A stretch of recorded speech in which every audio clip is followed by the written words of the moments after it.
President Trump's trade war is affecting America's ports. Container shipment bookings are down nearly 50% from a year ago. Building this trade-enabling infrastructure will further enable the vast resources we have in Western Canada out to global market. Returning to Canada's trade war with the U.S. now, the Port of Churchill could soon be a very strategic asset. Prime Minister Mark Carney says the federal government will be spending $500 billion on energy. The U.S. demanded control over Canadian ports, and Mark Carney shut it down immediately. Now, the world is watching as America faces a stunning blow to its pride and power. What started as a simple trade disagreement has erupted into a battle over ports, power, and water. This is no longer about tariffs. It's about survival, sovereignty, and who truly controls the future of North America. This fight won't be settled in a single summit or solved with one policy. It's going to be a daily struggle. Canada is now facing the second wave of unjustified US tariffs, and the response has been anything but passive. Let's begin with what no one thought possible: the fall of America's ports. For decades, they've acted like the heartbeat of global trade. Today, they're coughing like an engine long overdue for a tune-up. Shipping bookings aren't just dropping, they're plummeting. Entire shipping lines are avoiding US ports like they're cursed. Take the Port of Los Angeles, the largest in the country. Once a symbol of dominance, it's now in the crossfire. Cranes swaying over half-empty terminals as global trade moves on without them. What used to be the command center of supply chains is now pleading not to be left behind. But this isn't a temporary downturn. It's a warning.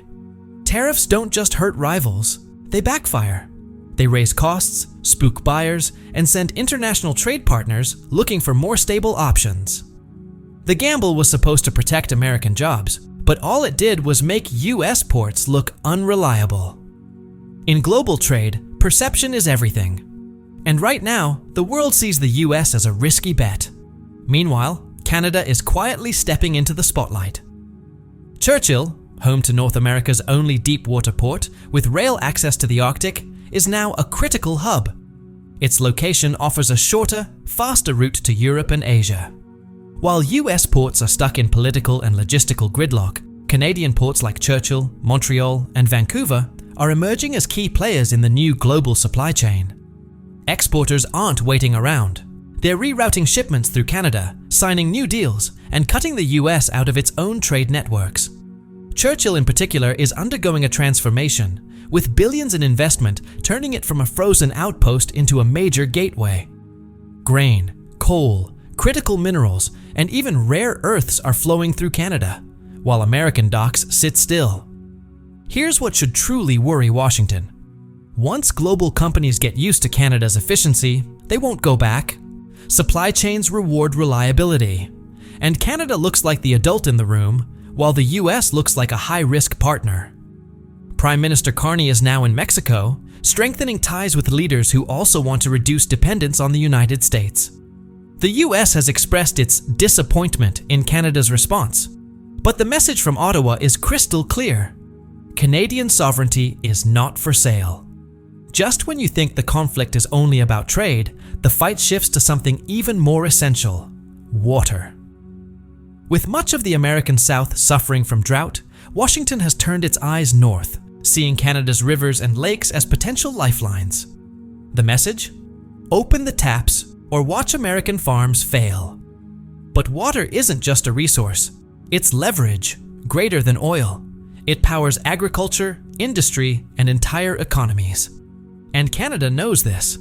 That's why the response wasn't soft diplomacy. It was a firm, unequivocal no. Carney's rejection sent a message to the world. Canada won't be bullied, no matter how loud the pressure gets.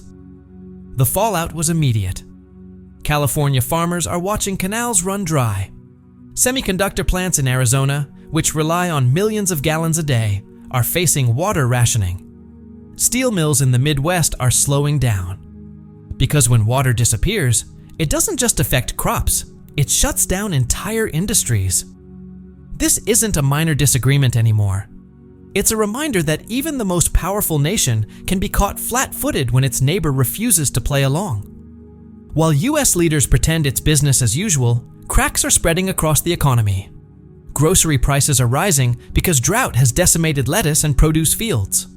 Electronics are getting more expensive as critical minerals bypass American ports.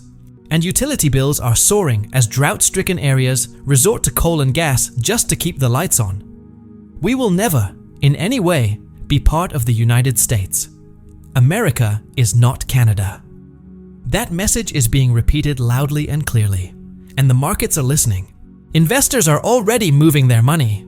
Agriculture, energy, and tech stocks are slipping as fears of water shortages and trade instability grow. Traders are quietly discussing the once unthinkable, that Montreal or Vancouver could soon set global commodity benchmarks, roles traditionally held by Chicago or New York. This isn't just an economic shift, it's a symbolic loss. Imagine a world where Canada sets the price of copper, and Wall Street is just a spectator. The truth is harsh. Once confidence in a system is broken, it rarely returns. Exporters, investors, and allies are recalibrating. America's reputation as the anchor of global trade is taking on water, fast. While Washington throws tariff tantrums, Canada is preparing for a starring role on the global stage, and the world is buying tickets. Europe, looking to replace unreliable partners, sees Ottawa as a steady hand. Asian buyers see a country that isn't playing games with ports or politicizing natural resources. The old relationship, one based on growing US-Canada integration, is over. A new era has begun, and this time, Canada is setting the terms. For decades, the system of open global trade was anchored by the United States. But now, a shift is underway, and it's not just about contracts or shipping routes, it's about trust. In global markets, reliability is currency, and right now, Canada is cashing in. Every deal Canada signs with Brussels or Tokyo chips away at America's influence, shrinking Washington's role from a power broker to a bystander. It's the kind of quiet shift that doesn't make headlines, until one day, global supply chains start flowing through Canadian ports instead of American ones. And make no mistake, Canada didn't stumble into this moment by chance. It got here by standing its ground. While the US treated sovereignty like a bargaining chip, Canada treated it like a red line. That defiance has flipped the narrative. Canada is no longer just the quiet neighbor. It's now the gatekeeper to resources the world can't live without. History tends to repeat itself, and this moment feels eerily familiar. Back in the 1970s, no one imagined oil could be weaponized. Then, OPEC brought the West to its knees. Today, replace oil with water, and the playbook feels frighteningly similar. The difference? Oil powers cars and machines. Water powers everything, from farms to semiconductor plants, from steel mills to entire cities. Without water, nothing functions. And that puts Canada in a powerful position, not just as a resource holder, but as the one holding the pressure valve on North America's survival. When Ottawa says no, it's not just defending sovereignty, it's exercising raw leverage. Yes, Canada has moved past the initial shock of the American betrayal, but it hasn't forgotten the lesson.